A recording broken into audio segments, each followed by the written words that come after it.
সর্বপ্রথম যে নিয়ামতটা দান করছেন আশরাফে মাখলুক, সব থেকে দামি মাখলুক হিসেবে আপনাকে বানাইছেন, ঠিক না? মানুষের থেকে দামি কোনো মাখলুক আছে? আল্লাহর ফেরেশতারা, আল্লাহর ফেরেশতাদের থেকেও মানুষ দামি। এই মহা এক নিয়ামত আপনাকে আমাকে দান করছে।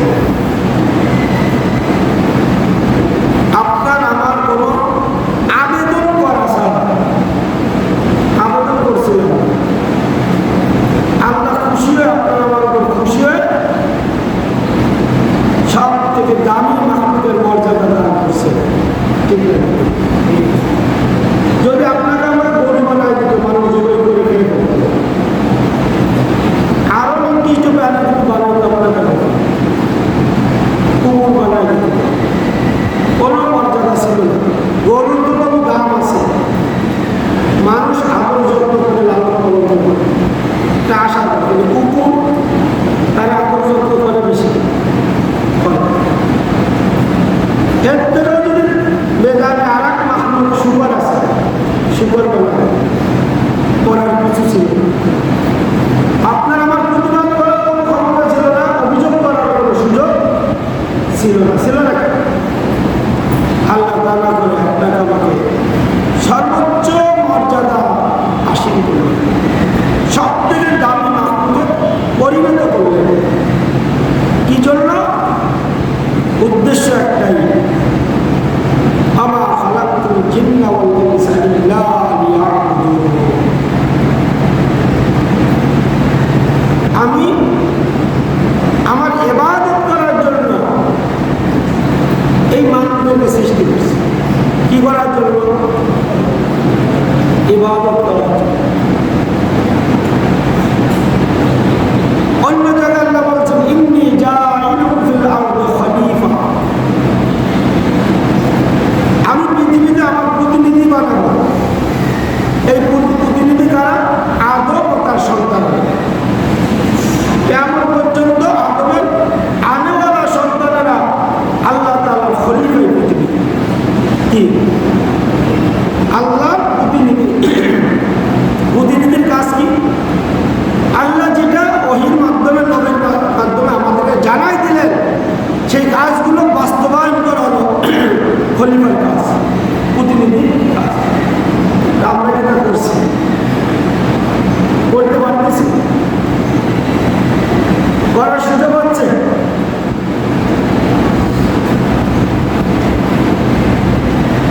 যখন খলিফা তার দায়িত্ব পালন না করবে, তখন কি তার সেই সর্বোচ্চ মর্যাদার স্থান সে ধরে রাখতে পারবে?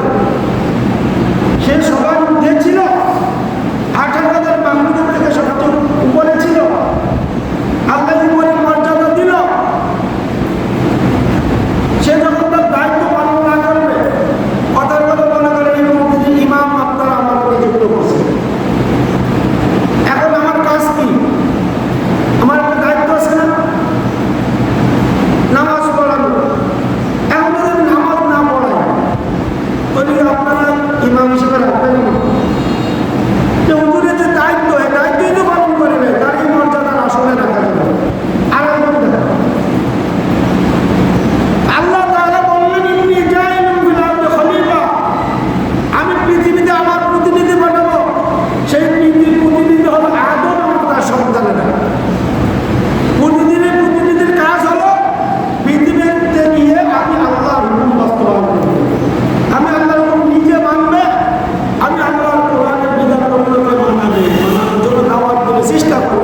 যারা দায়িত্ব পালন করবে না, যারা খলিফা প্রতিনিধি হয়ে সেই দায়িত্ব পালন করবে না, আমি আল্লাহর বিধান দুনিয়ার মধ্যে কায়েম করবে না,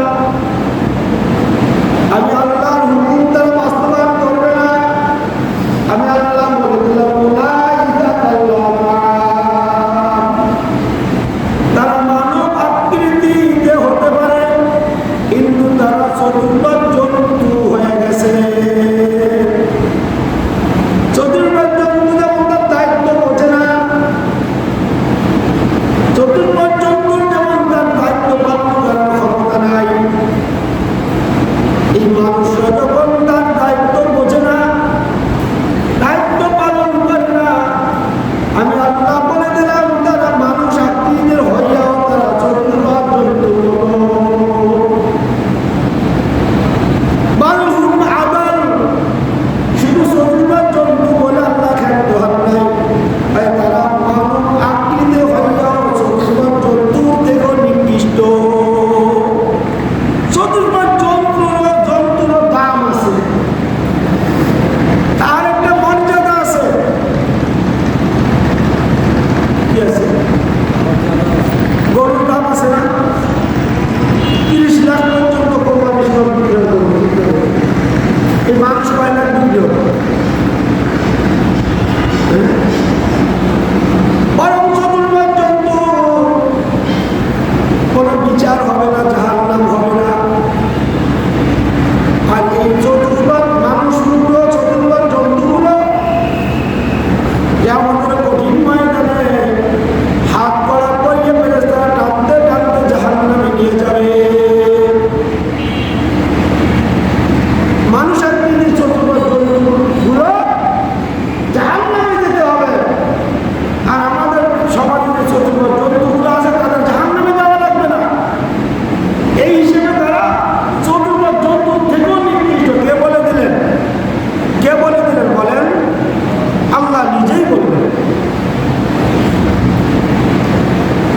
আল্লাহ রাব্বুল আলামিন আপনাকে আমাদের সর্বশ্রেষ্ঠ মাখলুক হিসেবে সৃষ্টি করে এই মাখলুকের মধ্যে আবার যারা আল্লাহর হুকুম পালন করার সুযোগ হয়েছে তাদের অন্তর্ভুক্ত করে আপনাকে আমাকে তার ঘর মসজিদে ফেরেশতার রাহবরের মাধ্যমে নিয়ে এসেছেন।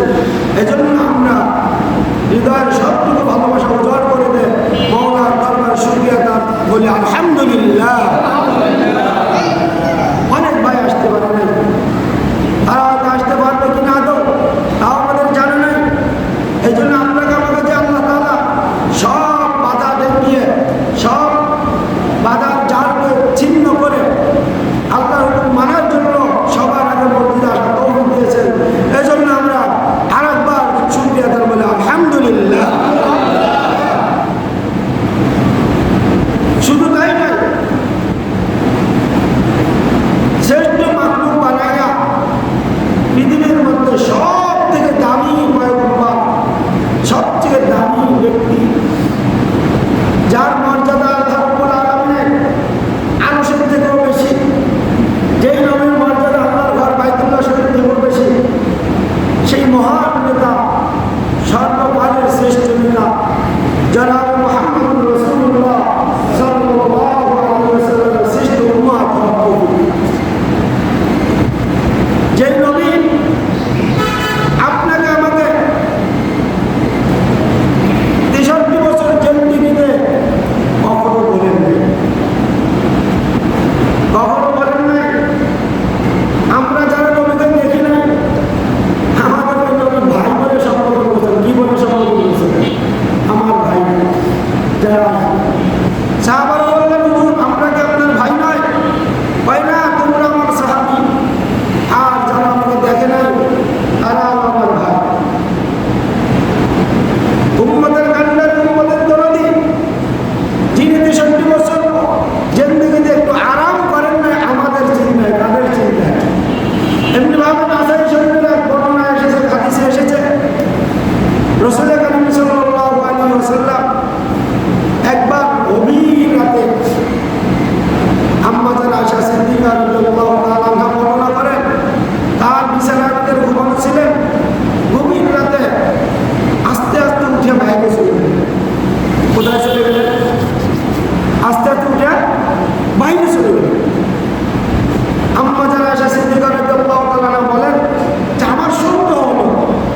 হচ্ছে, নবীজি বললেন, আয়েশা কি ব্যাপার বলো, বিষয়টা কি?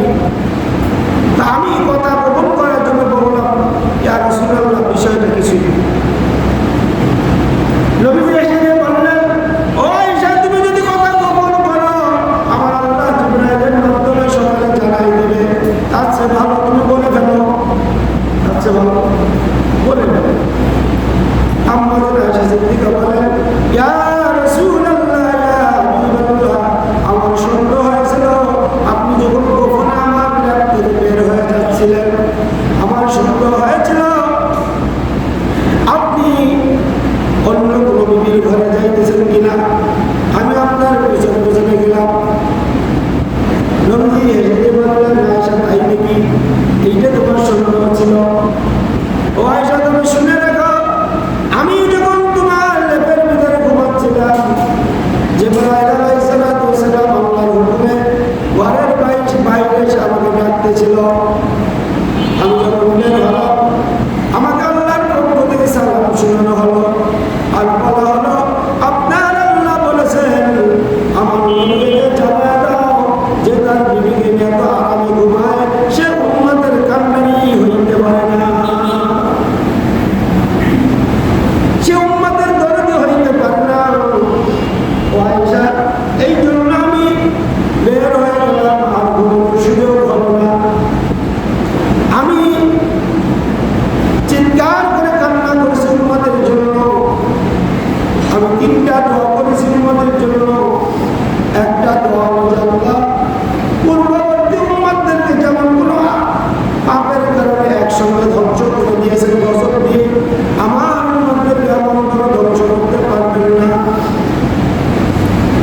2 নম্বর দোয়া করেছি, কিয়ামতের কঠিন ময়দানে যখন মা সন্তানের পরিচয় দিবে না, সন্তান মায়ের পরিচয় দিবে না, স্বামী স্ত্রীর পরিচয় দিবে না, স্ত্রী স্বামীর পরিচয় দিবে না, এমন কঠিন পরিস্থিতিতে এই সময় মানুষ মাতালের মতন ছোটাছুটি করবে, মানুষগুলো পতঙ্গমালের মতন ছোটাছুটি করবে। এই কঠিন মুহূর্তে আমার উম্মতের সুপারিশের দায়িত্ব আমি মুহাম্মদকে দিতে হবে। আল্লাহ রাব্বুল আলামিন এই 2টা দোয়া কবুল করেছে। আমাকে সান্ত্বনা দিয়ে বলেছে, হে আমার পয়গম্বর, আপনি 2টা দোয়া করেছেন, আমি কবুল করলাম।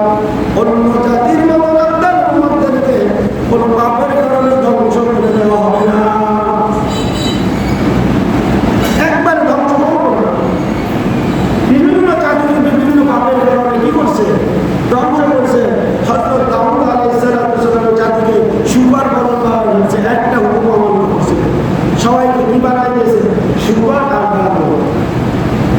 লূত আলাইহিস সালামের জাতি মধ্যে একটা পাপ ছিল, ওই পাপের কারণে আল্লাহ রাব্বুল আলামিন তাদের বস্তি উল্টাইয়ে দিয়েছে, আসমান উল্টায় উল্টায় তাদেরকে ধ্বংস করেছে, পাথর নিক্ষেপ করে প্রত্যেকে মেরে দিয়েছে। এরকম বিভিন্ন জাতিকে 1-2টা পাপের কারণে তাদের একসাথে ধ্বংস করেছে। আমার নবী সেদিন মুনাজাত করলেন, কান্না করলেন, আল্লাহ আমার উম্মতকে ধ্বংস করবেন না, আমার উম্মত অনেক পাপ করবে না বুঝে, কিন্তু আপনি এটাও ধ্বংস করে দেবেন না। আল্লাহ বলেন, আপনার এই দোয়া আমি কবুল করলাম, আপনার উম্মতকে একসঙ্গে সবাইকে একসাথে ধ্বংস করবো না। 4 নম্বর, আমরা পাপ করে করে বেঁচে যাই, পাপ করে করে বেঁচে যাই, ঠিক না? বেঁচে 2 নম্বর দোয়া, কিয়ামতের কঠিন ময়দানে আপনার সুপারিশ ছাড়া কাউকে আমি জাহান্নামে পাঠাবো না। আপনার সুপারিশ করা শেষ হবে, এবার আমি জাহান্নামে পাঠাবো, এটাও কবুল। 3 নম্বর দোয়া করেছিলেন, আল্লাহ আমার উম্মতের মধ্যে যেন পরস্পরের বিভেদ ঝগড়া না মিলে। আল্লাহ বললেন, সরি ইয়া রাসূলুল্লাহ, আমার বন্ধু, আমি এই দোয়াটা কবুল করতে পারবো না।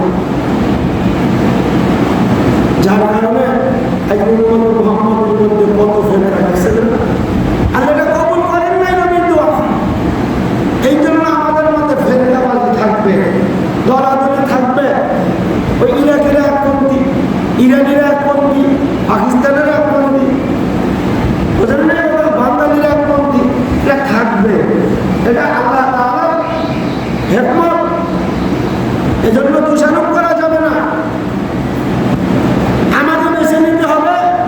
ওই জামাত, ওই দল যারা পরিপূর্ণ সুন্নাতের পরে চলে।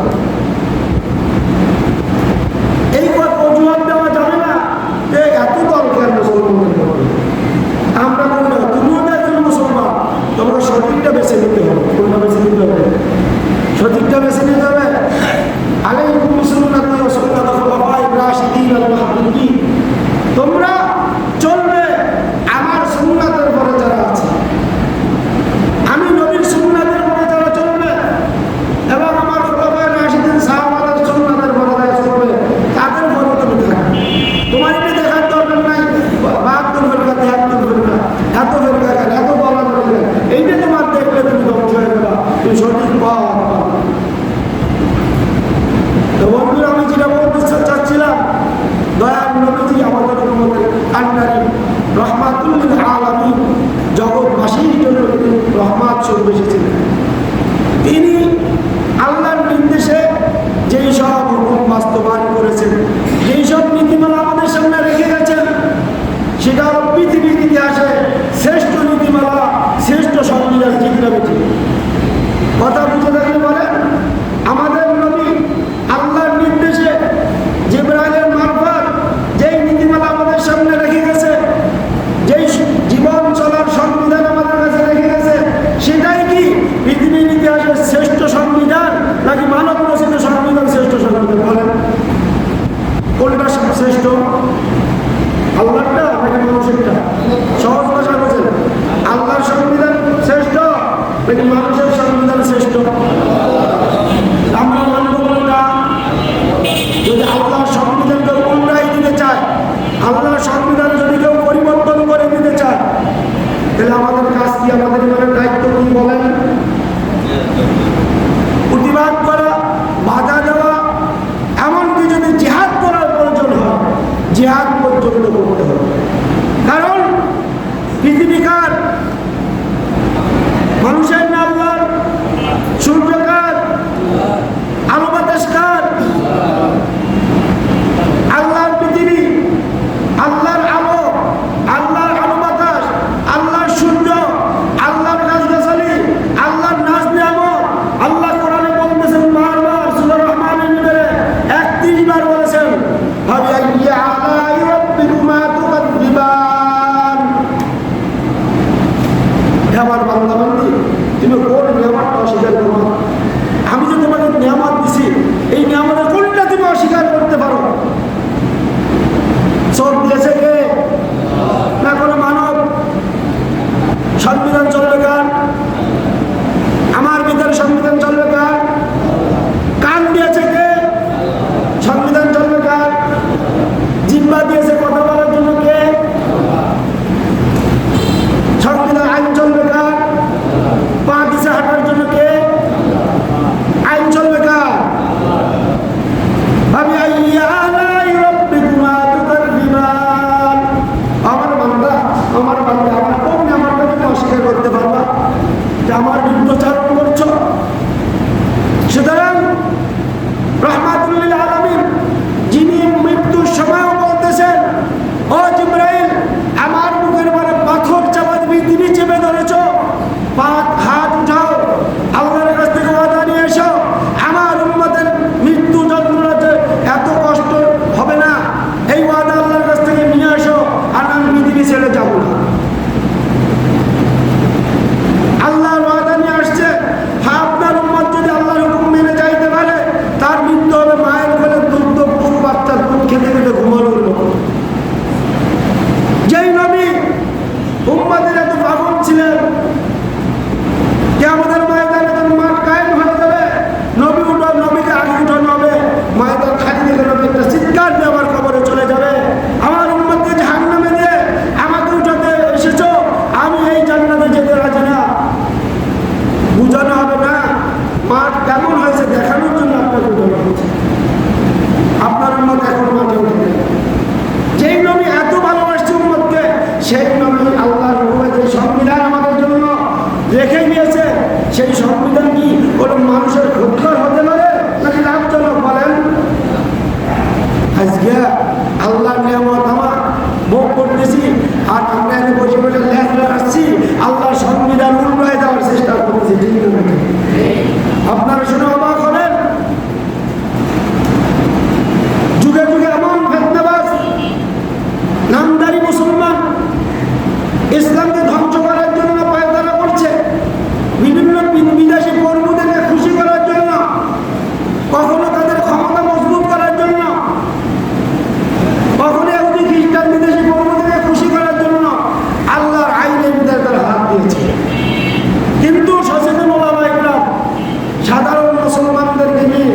এটা প্রতিবাদ করে তা প্রতিহত করছে বিভিন্ন দুর্নীতি। ঠিক না ঠিক? ঠিক না ঠিক? ইংরেজদের বিরুদ্ধে তারা আমাদের বলে চেপে বসছিল, 200 বছর আমাদেরকে গোলামের জিঞ্জিরে আবদ্ধ করেছিল। এদের বিরুদ্ধে সর্বপ্রথম আন্দোলনের দেশে এই ভারত উপমহাদেশে শুরু করেছিল ওলামায়ে কেরাম। তারা তাদের কুচক্রান্ত সম্পর্কে ওলামায়ে কেরাম সর্বপ্রথম টের পায়, বুঝতে পারে। হাজার হাজার আলেমদের তারা ফাঁসির কাছে ঝুলিয়েছে। যুগে যুগে ইসলামের হাত দেওয়ার জন্য, বিদেশি কর্মীদেরকে খুশি করার জন্য এরকম পায় তারা যুগ যুগ হয়েছে, ষড়যন্ত্র যুগ যুগ হয়েছে। ওলামায়ে কেরাম সাধারণ মুসলমানদের স্বাধীনে এটাকে প্রতিহত করছে। ঠিক না? আজকে আমাদের দেশে, আমাদের বাংলাদেশে 1993 সালে যারা বয়স তারা জানেন, আমাদের দেশে একজন কুশিক্ষিত ব্যক্তির আবির্ভাব হয়েছিল, নামটা তাসলিমা নাসরিন। সেও এরকম একটা প্রস্তাব দিয়েছিল সরকারের কাছে, প্রস্তাবও দিয়েছিল যে আল্লাহর কোরআন পুরাতন হয়ে গেছে, এটা সংস্কার দরকার। ওরা সংস্কার বুঝেছে, আল্লাহর কোরআন 1400 বছর আগে এটা পুরাতন হয়ে গেছে, সংস্কার দরকার। তিনি আরো একটা প্রস্তাব করেছিল, পুরুষরা 4 বিবাহ করতে পারে, নারীদেরকেও সমান অধিকার হিসেবে নারীদেরকেও 4 বিবাহ করার অধিকার দিতে হবে।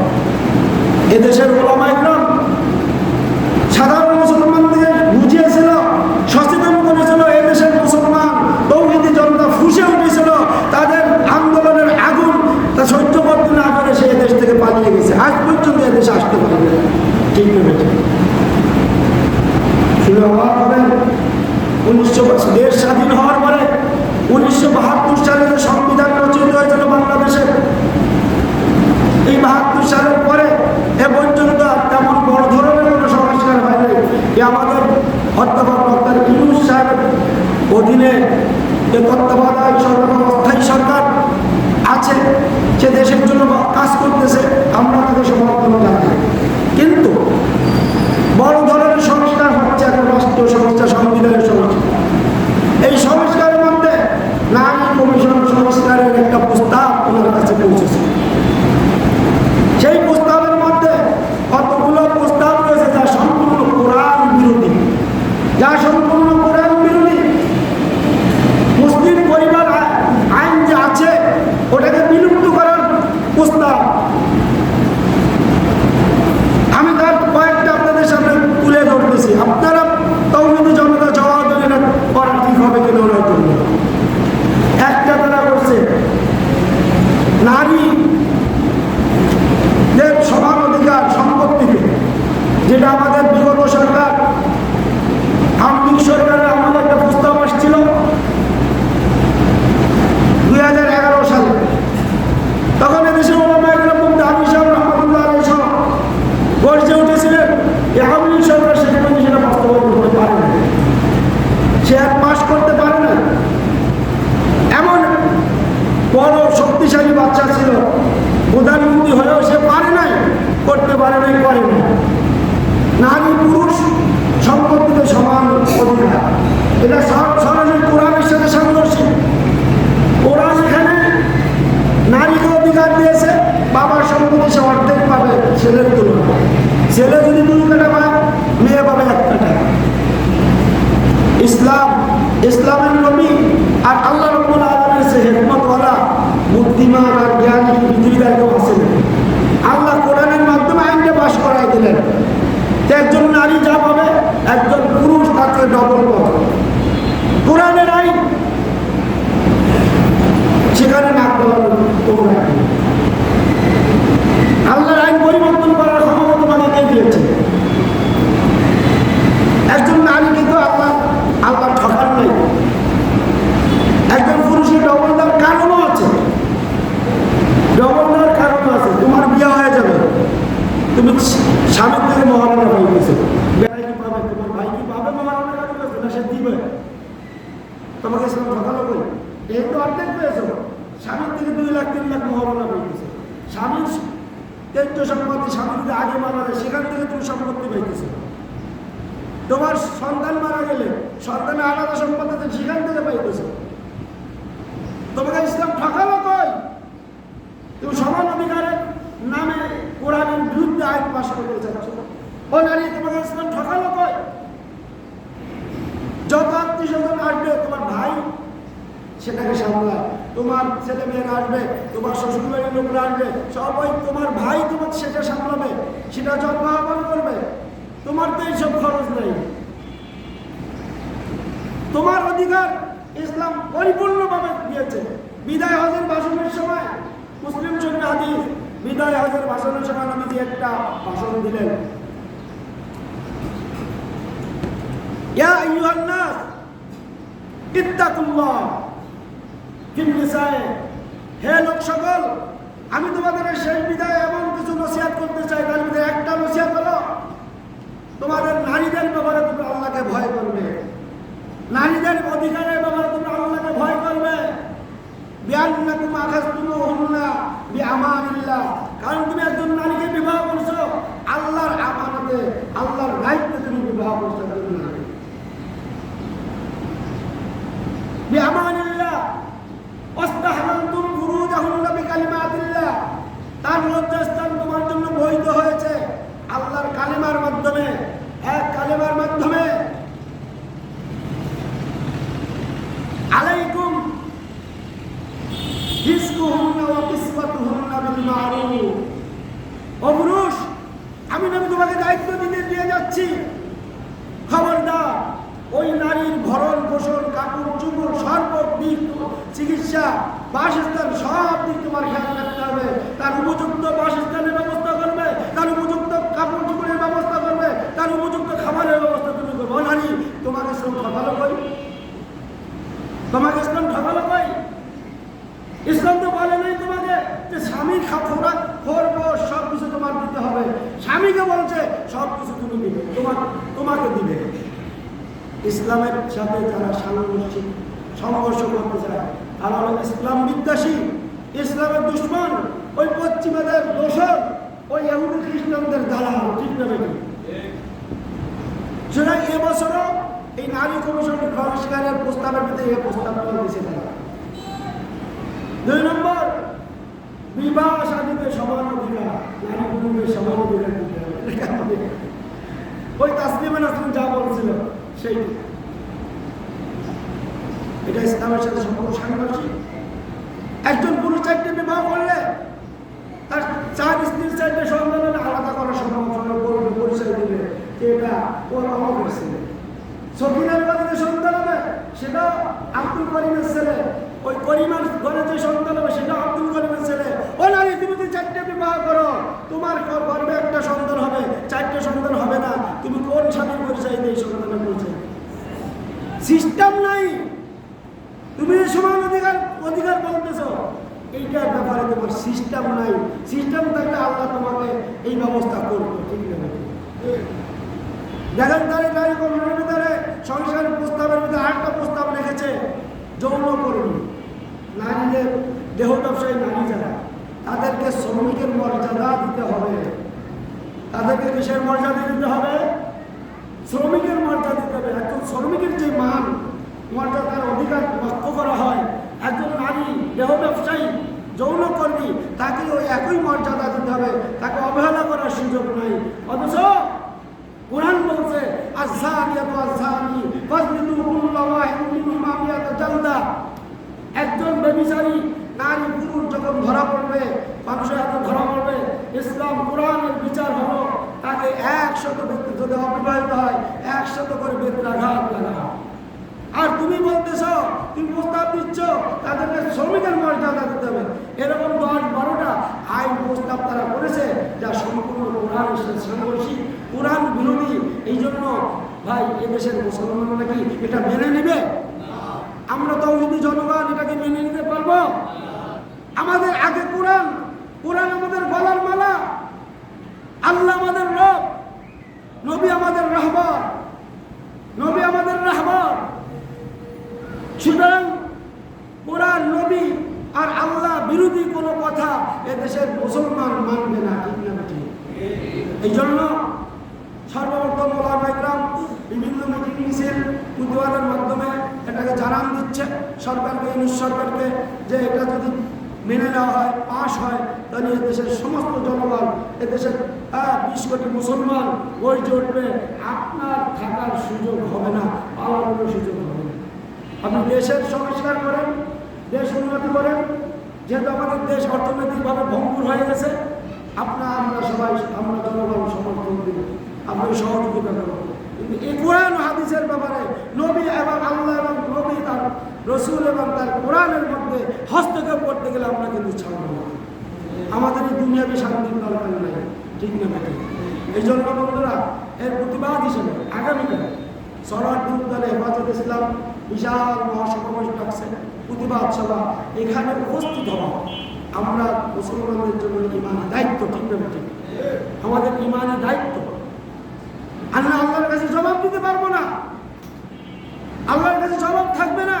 আমার কোরআনের বিরুদ্ধে আইন পাশ হচ্ছিল, তুমি মুসলমানরা ঘুমাচ্ছিলে কেন? আমার যতটুকু শক্তি আছে প্রতিবাদে, অতটুকু পর্যন্ত আমার যেতে হবে। পরবর্তীতে আল্লাহ তাআলা ব্যবস্থা করবেন, ঠিক না বেটা? আমাদের কি মিছিলে যাওয়ার শক্তি নাই? আমরা কি জনসভায় যাওয়ার শক্তি নাই? এতটুকু আমাদের করতে হবে। ইনশাআল্লাহ আগামীকালে জনসভা সফল করার জন্য কে কে চাইতে রাজি আছেন? আল্লাহ। ঘুমাচ্ছেন নাকি সবাই? সবাই বলেন ইমানি দায়িত্ব আমাদের। যাবো ইনশাআল্লাহ সকাল 8টায় আমরা নুরিয়া মাদ্রাসাতে বিশাল মিছিল নিয়ে চলে যাবো। 8টার আগে নুরিয়া মাদ্রাসায় পৌঁছতে হবে। এই জন্য সকালে নাস্তা করে আমরা এখানে হাজির হয়ে যাবো, অথবা যে পারি একা হোক নুরিয়া মাদ্রাসায় যে যোগদান করে আমরা বড় মিছিল আকারে চলে যাবো। আল্লাহ তাআলা আমাদের সকলকে তৌফিক দান করুন। আমিন।